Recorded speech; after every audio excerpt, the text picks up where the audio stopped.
Hey, what is going on, everybody? Welcome to Upkick MMA episode 312. I am Brennan.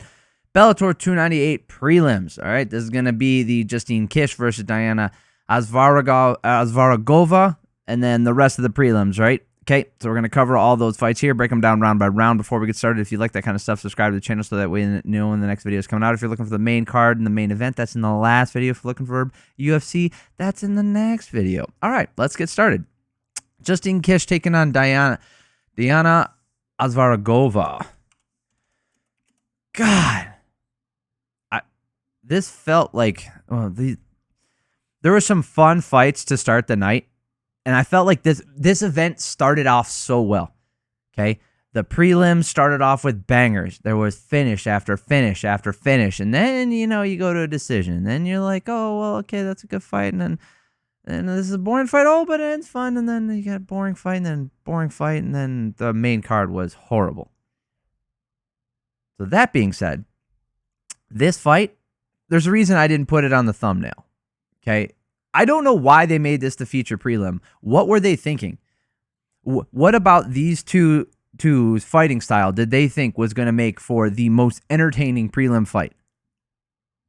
What about their fight history? What about, like I said, what about their fighting style? What about the weight class, the implications for title shots? Like, what about all of it? I guess Jusine Kish is looking for a title shot after this fight. Spoiler alert, she wins, but we know, dude, I wrote down, why did they make this? Avsaragova actually missed weight as well. She just got married, and listen, I recently went on a rant about making weight, and I'm not going to do it again. I do it so much. This one, I don't care about as much. I don't care about this fight as much. So I'm not going to go into it. And there's a lot of fights to get to. So actually fun fights to talk about. So 2 minutes go by and no strikes landed. Avsaragova circling on the outside, landing a jab, which I found out she wasn't actually landing. Kish was trying to track her down and landing low kicks and a big right hand. One. Singular. Kish finally landing a body kick and a hook to the body. Boring round, 10-9 Kish. Kish sticking with the leg kicks and Avsaragova attempting to land the right hand now. Kish was the aggressor. They trade sloppy shots, but Kish landed more, 20-18. Avsaragova skirting the outside, not doing anything. Kish chases her down, landing a couple shots at a time. This fight was so bad, 30-27. Absolutely horrible. Let's move on, shall we? Good God. Do not watch that fight. Enrique Barzola versus Jaylon Bates. Not a bad fight. More exciting. Lots of grappling though. Entertaining as far as what he was trying to do. Bates was landing a left hook after he throws a body kick. Barzola's backing up. Bates staying on Barzola. Barzola got the takedown at 218 and spends the rest of the round on top. Hard one to call because Bates spent more than half that round doing damage, and Barzola spent 2 minutes and 18 seconds on top. I went for Bates for damage in this one. Okay, if you gave this one to Barzola, I understand. Not a big deal. But in the moment, I felt like Bates controlled half the round, which is all Barzola did. Barzola controlled less than half the round. So Bates controlled half the round and was landing damage while doing it. So I felt like that's where I gave it to him. If you want to give the positional advantage to Barzola and thought that he did enough damage when they were standing up, totally understand. I just didn't see it that way. Bates doing a good job landing low kicks and attempting the high kick. Barzola got the takedown at 318. Barzola spending more of this round on top, landing some good damage. Obviously, 19-19 going into the third. Scrambling around, Barzola gets on top for a bit and then trades spots until Barzola gets on the back. Then Bates escapes for a second. Bates went for a Demetrius Johnson toss and armbar, but he didn't get it. Like, he throws him up and then goes for the armbar at the same time. It is crazy attempt. He almost got it, but man, that was risky. Had he hit it, I mean, we're talking about highlights all day, but he just didn't hit it, and then he ends up on his back. And Barzola just had a ton of control. All three judges had it 30-27. Oh, yeah, all three judges, Bell, Cologne, and Minner, all gave it to Barzola.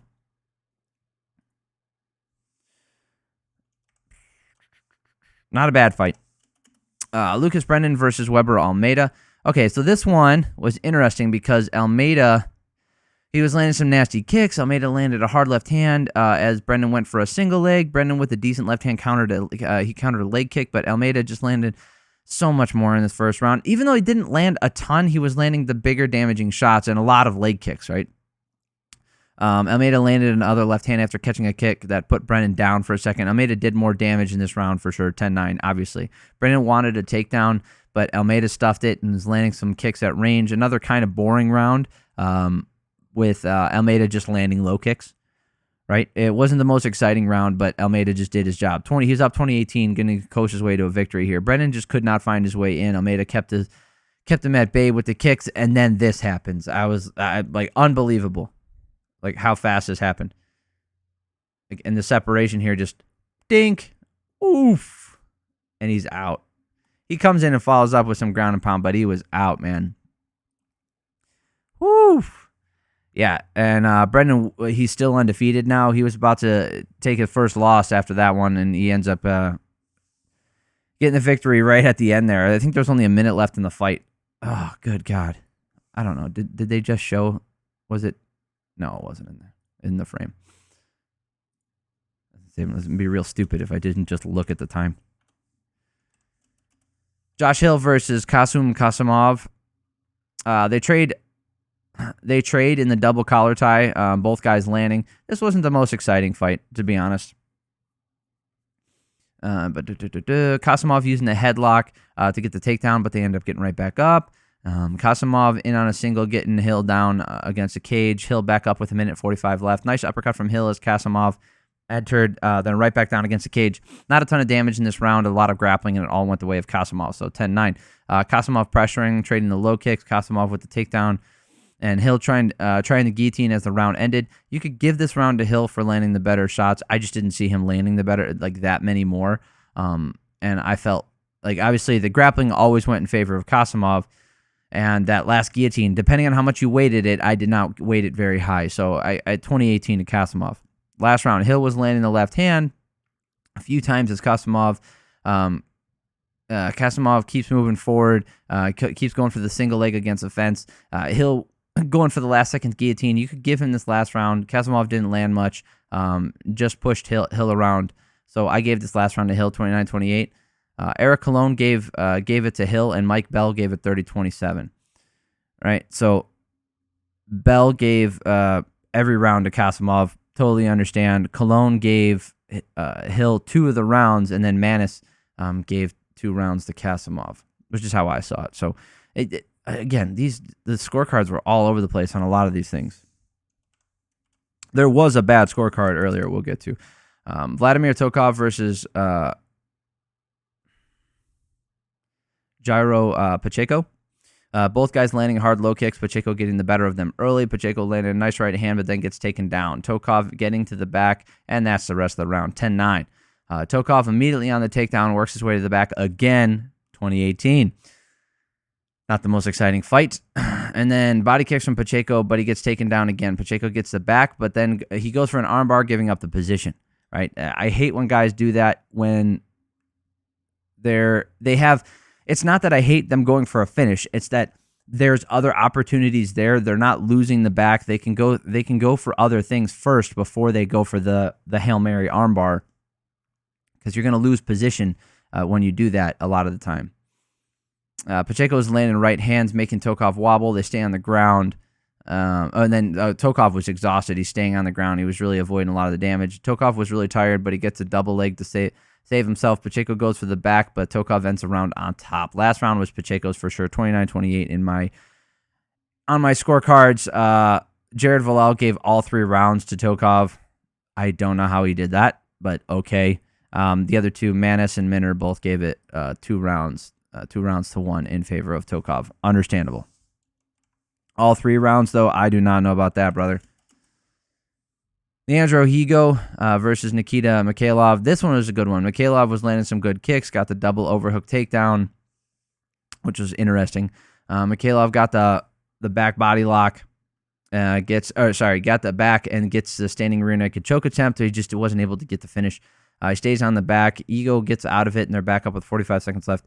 Higo went for a guillotine to end of the round, but it just wasn't there. Mikhailov was closer to finishing the fight, in my opinion, throughout the whole round. So 10-9 for Mikhailov. And then in the second round here, Higo push him to the cage, landing some foot stomps. Roof separates after about 2:30. And then Mikhailov landing a hard low kick and then goes to the takedown, but falls into a guillotine and then has to tap. I think this is it right here. Yeah, lands it low kick, then bam, goes for the guillotine. Whoop, and he's stuck, and he taps from this. Crazy good guillotine, too.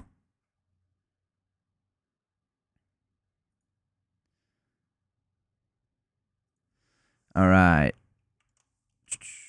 Alfie Davis versus Aaron Cruz. Aaron. Cruz running out with the flying kick. He's throwing a ton of shit to start the fight. He's just throwing kicks and just like flinging around. Davis with the clinch against the cage. Davis landing a nice kick to the body and then spinning kick up top. And as things settled in, you could realize Davis was the more disciplined, more controlled, and better striker in general. So he had better strikes. An unorthodox round, but I gave it to Davis, and I felt like he landed more damage in his first round. 10-9. Cruz went for the takedown to start the second round, but just he wasn't able to get it. Cruz was in on a takedown attempt again, takes a flying knee and a bunch of downward elbows in the process. That's here. This is this right here. Pop right there, and then bang, bang, bang, bang, bang. Cruz is really just looking to get the takedown, and Davis was landing the only strikes in this round. So I had him up 20-18. Last round here, Davis was landing the low kick, lead left hook, just poking away at him. Left hook dropped Cruz for a second after he lunged in. Fun to watch Davis spin and stuff. That's what I wrote. It was fun to watch him spin around. All three judges had Davis defeating Cruz 30-27. That's how I scored it.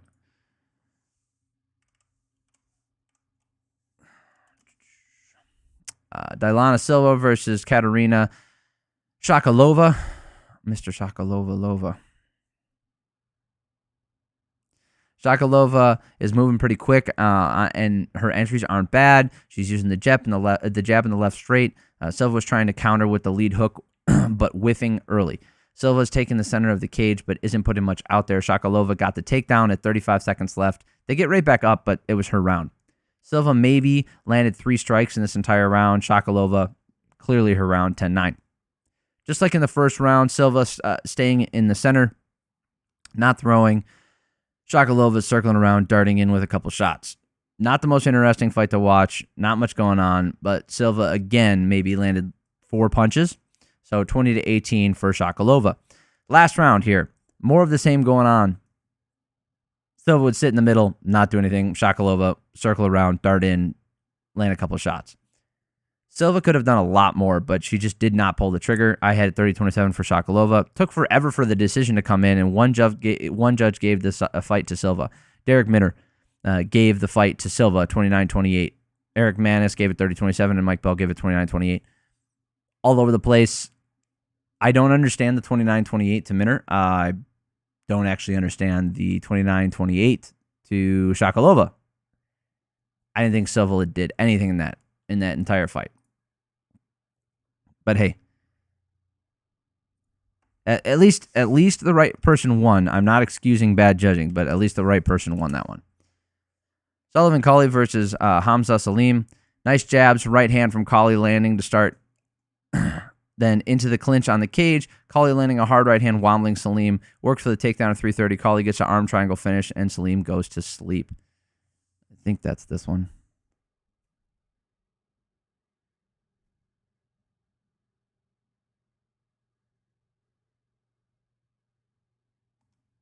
Yeah, he has to pull him off of him. He's a sleepies.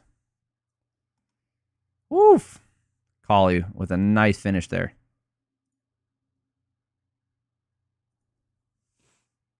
See, this is how the card started. Finish after finish. Jerrell Hodge versus Marcirley Alves de Silva. High kick from Hodge and Silva with big looping hooks. Silva appeared to land a left that staggered Hodge for a second. Hodge with a kick to the nuts. Great technique. Hodge is starting his combos out of range and not walking his way in. He's kind of just swinging at air. Big left hand lands from Silva again. Huge right hand puts Hodge out, and it's over. He lands his big right hand right on the chin, and he was out so bad. That was horrible. Oof. And the first fight of the night, making his professional debut, I think. Jordan Oliver versus Andrew Triolo. First pro fight for Oliver. This is his first pro fight. Triolo landing the low kick, staying on the outside of the cage. Oliver got the takedown at 425, and then Oliver got the arm triangle from the wrong side, mind you, but he got that finish. Look at this. A beautiful takedown, obviously. Gets him down to the ground, works his way into position, but it's so crazy. To get this kind of squeeze, it's not even a squeeze, really. Like the pressure you need to be able to put on from the other side to get this. That's a great finish. And I just realized I didn't show you guys. So, yeah, take that. We'll loop it around again. I'm an idiot. Yeah, so he gets a takedown, like I said, and then he... Normally you finish the arm triangle on the same side, right? So if you're going for their left arm, you go to their left side. But he's on the right side. He's across the body to get that arm triangle. You don't see that a lot. That's a really good squeeze or very good pressure. All right, that's it. Thank you guys so much for making it through these videos. I know that Bellator, like that main card, was real stinky, but these are on YouTube, okay? Go on YouTube, check out the first 3-4 fights. No, first 3 fights. And there's some other fun ones in there, but for sure the first 3, you'll make it through in a breeze. Right? You skip through, they're all finishes. Fun to watch. Subscribe to the channel so you know the next video is coming out. Covering the UFC this weekend. Hope you guys have an amazing week. Love y'all.